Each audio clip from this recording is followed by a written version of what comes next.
كاب أقول تلفزيون يرترا عزو السلام تانا تقبلوا زي خبركم تعذبتنا كمي تمسيوم نلو مش استدالوه زينا وشتهاجرن وطأن حزنا لكم قريبنا لنا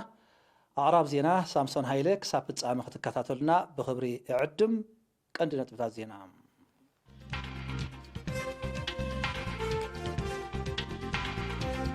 مع كان مخاطر كوفيد 19 مسسان أو وشتن وطأن زنبر زيغاتات وفياتاتهم يغطسوا بالنوم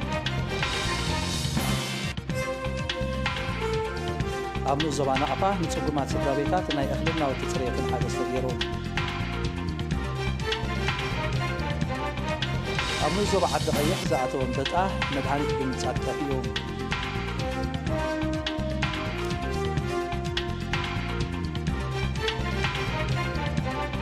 قصري بكورونا فايروس استضافوا لعلى 3 مليون قصر زموت دما لعلي 130 حاجة الشعب وصحهم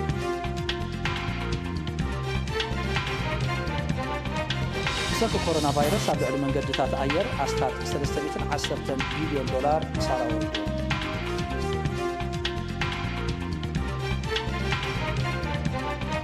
تركي كاب روسيا صار ميسايل كتشمت نزل صعبته مدق تفارصو نزعر بلا صاوعيت دقيما نتفاعل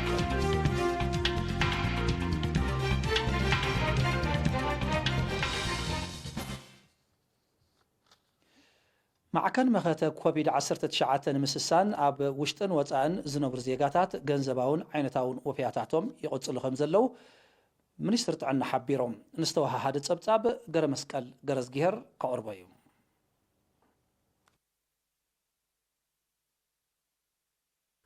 እቲ ሚኒስትሪ ናብ ኤሪና በመሰረት ዝለኣኾ ዕለታዊ ጸብጻብ ወይዘሮ ሳባ ሃይሉ ምስ ወደን ኣቶ አብርሃም ኢሳያስ አፈወርቂ 50,000 ናቕፋ ኣብ ሕቡራት ኢማራት ዓረብ አቡዳቢ ዱባይን ሰሜን ኢማራትን ዝነብሩ ዜጋታት ድማ ከም መቐጸልታ ናይቲ ኣብ ዝሓለፈ ሰሙን ዘዋጽዎ 131,100 ድርሃም ኣብዚ ሰሙን እውን ተወሳኺ 1,187,300 ድርሃም ወፊዮም ካብዚ እቲ 1,101,000 ድርሃም ስሞም ክትቀስ ዘይደለዩ ክልተ ዜጋታት ነፍሲ ወከፎም 550,500 ዘበርክትዎ ምዃኑ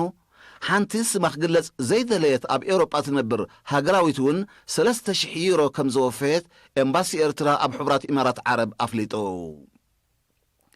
እዚ ከምዚ ኢሉ እንከሎ ማሕበር መማህራን ኤርትራ 1,50,000 ናቕፋ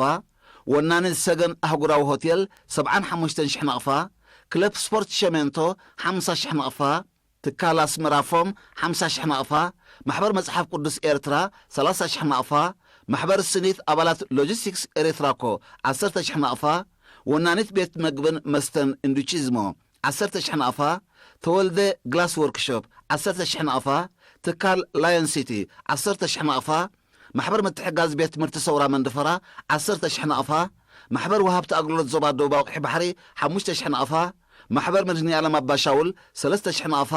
30 ውልቀ ዜጋታት ድማ ልዕሊ 206,000 ናቕፋን 900 ዶላርን ኣበርኪቶም ብዘይካዚ ማሕበር ወነንቲ ታክሲ መንደፈራን ከባቢኣን 25,000 ናቕፋ ወነንቲ ቦጣት መንደፈራ 21,000 ናቕፋ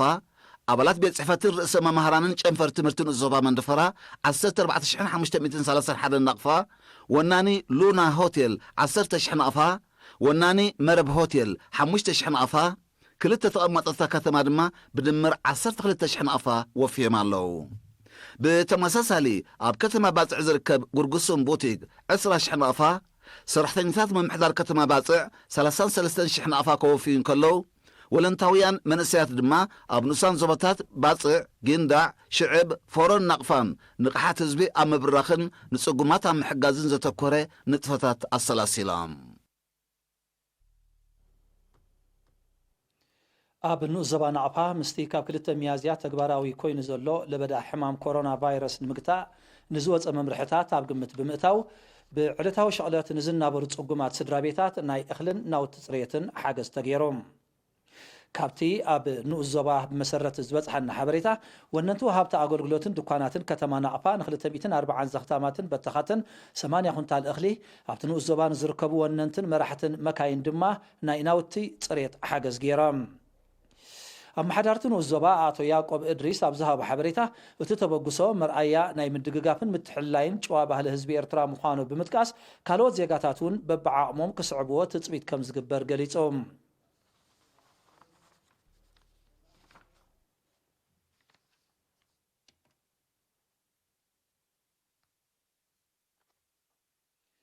أب كتم عسب لبدا حمام كورونا فيروسن حدقنيا سعبيناتون نمكتا بمنقستو زوات ممرحتات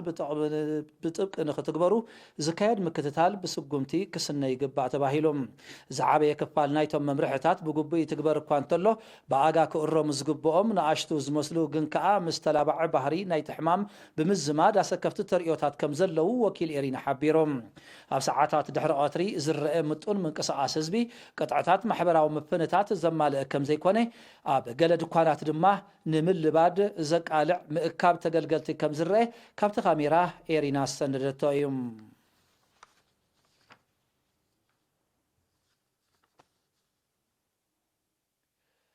أبز حرف سالستين أمنو الزبا عد قيح زاته وانبتأ من يسترح الرشا مس من محدار نو الزبا حزبن كالوتا كالات انتوها هيدو بزكايدو مدهاني تناي من سناس عمام قدات كي أورد خمزت أفئه وكيل إيرينا حبيرام زي كاب إثيوبيا تبقيسو فلما ناب نو الزبا سنعفه تانيحو ناب شنخ معراب نو الزبا تصورنا كابو دما بخبابي عشرة عدلجن حرة جيرو ناب نو الزبا عد قيح دحر متاو أبز حالف قدام السنبت أبتخون دع فليسمو روبابور مسعالبه ناب عصر سلسة ميازيا أب زوج حليتي أبز حدرو مدهانيت بمنسناسي تفيهم كيلاتات منيستر حرشا أبنو الزبا عد قيحة بالذهب وحبريتا اتنبت ناي مدربة داخوينو 10 هكتار شفين من بار قليتهم قدمي 4 وارح عبقل خفالات الزبا دو بسترعي أنبت أقرب بتمساسال وهدت بحرشان مقهاجاتاتن قدعات كي ورده مدهانيت بمنتاق كمستفئه يذكر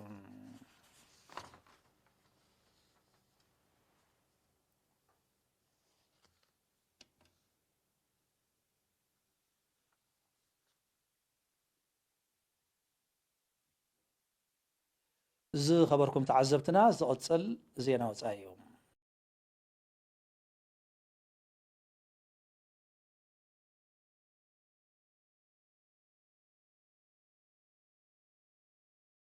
بدرجة عالم قطري بكورونا فيروس استلخفو نابل عليه 3 مليون قطر زموت دما نابل عليه 231 شح كم زديبه ابز قلص لزلو اب امريكا تمال 14 ميازيا كاب تقدمي زنبر علتات زلعاله متن موت تمزغيبهم بتعلالا ابز استطعص علت اب امريكا طراي استات 2507 بكوفيد 19 زحبرو طعناو صبصبات تعلالا قطر موتات ابتا هاجر لعل 26 شح قطر استلخفو دما لعلي 614 شح كم زبط حارد يوم أبسبانيان فرنسان ون أبز حلف 14 ساعات أستاد 800 حدش موت كم تمزجبة عاليهم أبسبانيات على العذر بكورونا فيروس استلخفوا ناب أستاد 280 شح كبل كله قطربة فيروس زموت دما ناب على 10 شح كبيل اللهم فرنسا دما عذر استلخفوا 243 شح قطر زموت دما ناب أستاد 10 شح كبيل اللهم أبز حلف 14 ساعات أسبانيان أستريان تتصنيع زلوت تررتي ناي منقصاص اجداتات ابوت انكلو غله سراحتنياتات نابوتا سرحم كملو سخف قدان كلوا بريطانيا فرنسان هندن غنا ناي منو حسبم توسيدنا لوا ابتا عند ما اكل لبدا كورونا فيروس كوينا زل امريكا دما غداي ملعال ناي منقصاص اجداتات بخمي يخون صنيعو يقصل دويس يلعال كمون كال مسقطباس تاساسر نغرات كاب قندي اكاتاعي زعباتات كوينلهم بمسرت قطباو صبصبات صنيعو زلو ناي منقصاص اجداتات اب قطبا امريكا علتاوي ناي 25 بليون دولار كسارا يوردالهم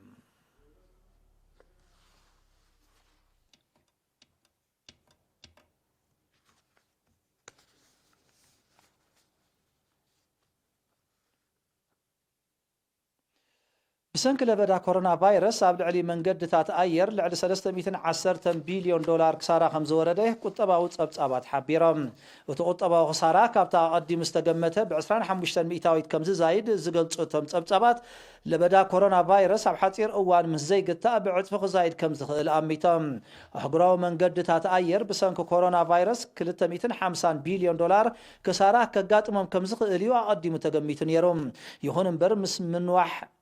እገዳታት ምንቅስቃስ እቲ خسارة ከም ዝዓበየ ይጥቀስ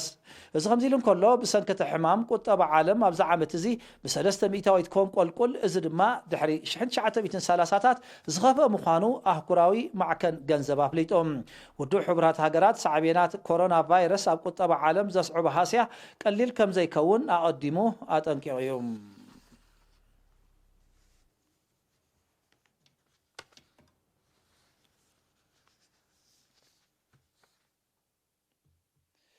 ቱርኪ ካብ ሩስያ ጸረ ሚሳይል ክትሽምት ንዘውፅኣቶ መደብ ከተቋርጾ ካብ ኣሜሪካ ንዘቐረበላ ጻውዒት ደጊማ ነጺጋቶም እቲ ኤስ-400 ዝተሰምየ ዘመናዊ ኣጽዋር ወተሃደራዊ ዓቕሚ ሃገሩ ኣብ ምጉልባት እወታዊ ተራ ከም ዝህልዎ ዝሓበረ ሚኒስትሪ ጉዳያት ወፃኢ ቱርኪ እዚ ፈጺሙ ዘይቅየር መርገፂ ሃገሩ ምዃኑ ብ15 ሚያዝያ ኣፍሊጦም ቀዳማይ ገጽ ናይቲ ዝተረቐቐ ኣጽዋር ኣብ መፋርቕ 2019 ዝተረከበቶ ቱርኪ ካልኣይ ገጽ ኣብ መወዳእታ ናይዚ ዓመት እዚ ከተስዕቦ ምዃና ክትሕብር ጸኒሓላ እቲ ኣጽዋር ዓቕሚ ምክልኻል ቱርኪ ካብ ምምዕባል ሓሊፉ ንኣሜሪካ ኾነ ንኻልኦት መሻርክታት ጸጥታዊ ስጋት ከም ዘይፈጠር እዩ ፕሬዚደንት ኤርዶጋን ዝገልጽ ቱርክን ሩስያን ንመሸጣ ናይቲ 2.5 ቢልዮን ዶላር ዝዋግኡ ጸረ ሚሳይል ኣብ 2017 ከም እተሰማምዓ ዝፍለጥ ኮይኑ ስጋት ከም ዝፈጠረላ እትምጉት ኣሜሪካ ኣብ ተግባር ከይውዕል ክትጽውዕ ምጽናሓ ጸብጻባት የረዶም እቲ ስምምዕ ተግባራዊ ድሕሪ ምዃኑ ኣሜሪካ ንቱርኪ ክትሸጠላ ወጢና ዝነበረት F-35 ዝዓይነተን ናይ ውግእ ነፈርቲ ክትውንዝፎን ከላ ንቱርካውያን ኣብረርቲ ክትህቦ ጸንሐት ስልጠናውን ከም ዘቋረጸት ይርስዓን ኣቐዲሙ ብቻይናን ህንድን ዝተዓደገ ጸረ ሚሳይል ኤስ-400 ልዕሊ 400 ኪሎ ሜትር ርሒቑ ንዘሎ ዕላማ ናይ ምብርዓን ዓቕሚ ከም ዘለዎ እዩ ዝግለጽ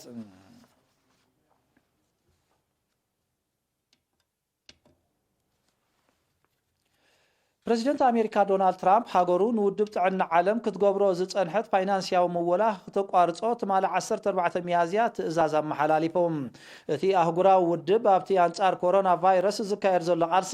መሰረታዊ ሓላፍነቱ ኣብ ምፍጻም ከም ዝፈሸለ ዝጠቐሰ ፕሬዚደንት ትራምፕ እቲ ውድብ ነቲ ሕማም ኣብ ምቁፅጻር ኣብ ርእሲ ዘርኣዮ ናይ ምሕደራ ዘይብቕዓት ንመጠንቲ ለበዳ ንምኽዋል ከም ዝፈተነ ብምግላጽ ብተግባራቱ ክሕተት ከም ዘለዎ ኣስሚሩሎም ብዘይካዚ ፕሬዚደንት ትራምፕ ሃገሩ ነቲ ውድብ ክትገብሮ ዝጸንሐት ምወላ ኣብ ልዕሊ ንጥፈታቱ ሙሉእ ምርመራ ክሳብ ዝካየድ ክቋረጽ ምዃኑ ይፍሊጡ ዘሎም ዋና ጸሓፊ ሕቡራት ሃገራት አንቶኒዮ ጉተረሽ ኣብ ዝሃቦ መግለጺ ሕጂ ምንጭታት ውድብ ጥዕና ዓለም እነድረቐሉ እዋን ኣይኮነን ክብል ንስጉምቲ ምምሕዳር ፕሬዚደንት ትራምፕ ዘለው ተቃውሞ ክገልጽ እንከሎ ሕብረት ኣፍሪቃ ዝርከቦም ዞባውያን ውድባትን መራሕቲ ሓያሎ ሃገራትን ድማ ንውድብ ጥዕና ዓለም ዘለዎም ደገፍ ገሊጾም ኣለው ኣሜሪካ ብዝሓለፈ ዓመት ጥራይ ንውድብ ጥዕና ዓለም ናይ 400 ሚልዮን ዶላር ምወላ ከም ዝገበረት ዝሕብሩ ጸብጻባት እዚ ድማ 15 ሚእታዊት ካብ ጠቕላላ ባጀቲ ኣህጉራዊ ውድብ ምዃኑ ይጠቕሶም ውድብ ጥዕና ዓለም ኣብ ምጅማር ዝሓለፈ ወርሒ ለካቲት ኮሮና ቫይረስ ኣብ ዓለም እናስፋሕፈሐ ኣብ ዝመጻሉ ነቲ ለበዳ ኣብ ትሕቲ ቁፅፅር ንምውዓል መንግስታት ተሪር ናይ ምንቅስቓስ እገዳታት ከጽንዓ ኣድላይነት ከም ዘይብሉ ዝሃቦ መግለጺ ከምኡውን ኣብ ተጠቃምነት ናይ ኣፍን ኣፍንጫን መሸፈኒ ዘውፅኦ ሓበሬታ ኣከራኻሪ ብምንባሩ ካብ ሓያሎ ወገናት ነቐፌታ ከም ዝገጠሞ ዝፍለጥ እዮም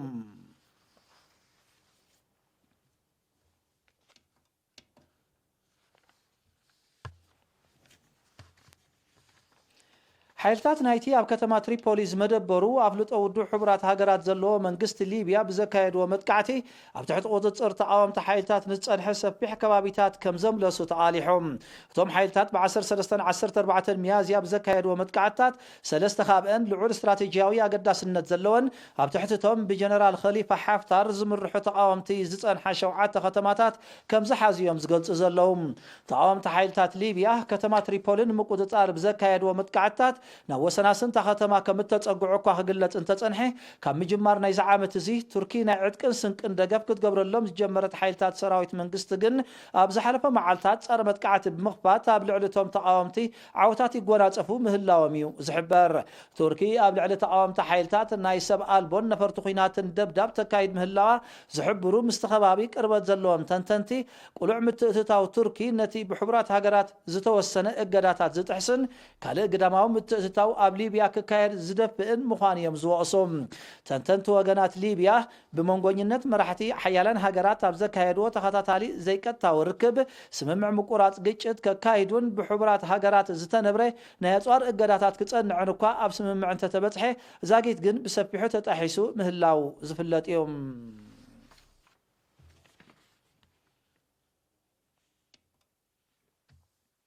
ናይ መወዳእታ ዜና